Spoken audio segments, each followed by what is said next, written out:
à toutes et à tous dans notre rubrique 5 minutes pour comprendre l'actualité latino-américaine. Aujourd'hui, Haïti.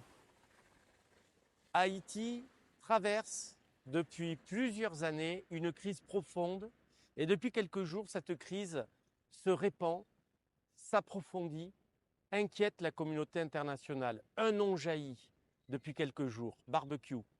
Barbecue, c'est Jimmy Cherizier, un ancien policier qui est devenu le chef d'un gang à Port-au-Prince et qui émerge dans la violence, tandis que l'État s'est disloqué. L'État, depuis l'assassinat de Moïse Jovenel, l'ancien président, en juillet 2021, l'État devient fantôme. L'État se disloque. Et naturellement, les gangs profitent de cette situation, et notamment un des gangs qui contrôle une partie de la capitale, le quartier de Delmas, avec ce fameux barbecue. Ce nom est lugubre.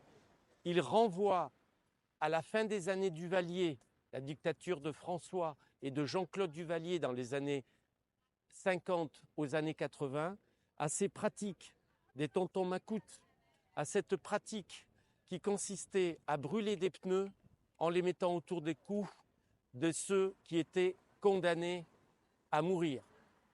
Barbecue, c'est un nom qui n'est pas anecdotique, qui a pour objet de faire peur dans un pays où l'État a disparu, dans un pays où la violence attaque frontalement l'idée de prendre le pouvoir et tente de prendre le pouvoir, tandis que sur le plan institutionnel, le Premier ministre qui avait pris ses fonctions quelque temps après l'assassinat de Moïse Jovenel, qui l'avait désigné mais qui n'avait pas encore été validé, Ariel Henry, est parti ces derniers jours à la fois au Kenya qui doit conduire, qui doit diriger une force multinationale visant à rétablir la stabilité et visant à appuyer les policiers dans leur lutte contre la violence.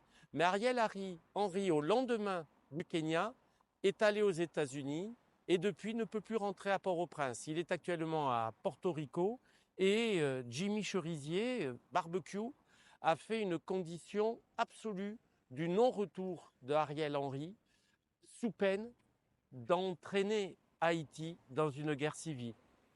Les Nations Unies sont extrêmement préoccupées. Le Conseil de sécurité s'est réuni le 6 mars dans une réunion privée pour parler de la situation en Haïti, pour fixer ce qui pourrait être l'engagement d'une force multinationale que conduirait le Kenya, mais là encore, il y a un imbroglio juridique, puisque si la décision a été validée en fin d'année 2023 par le Parlement, le tribunal de justice a invalidé cette décision en revendiquant l'inconstitutionnalité d'une présence de troupes et de policiers kenyans en Haïti. Pourtant, quelques pays se sont manifestés pour participer de cette force multinationale, notamment le Bangladesh, les Bahamas et avec évidemment le Kenya, le Bénin,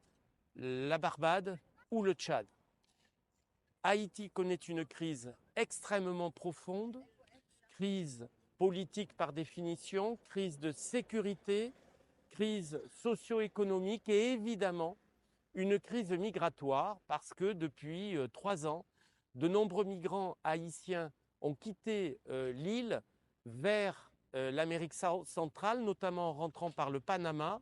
Certains remontent vers le nord, l'Amérique centrale, le Mexique, pour atteindre les États-Unis, où ils ont de la famille. D'autres essaient de partir vers le sud, notamment dans les pays andins jusqu'au Chili. L'urgence est absolue. Le secrétaire général de l'ONU, Antonio Guterres, l'a rappelé.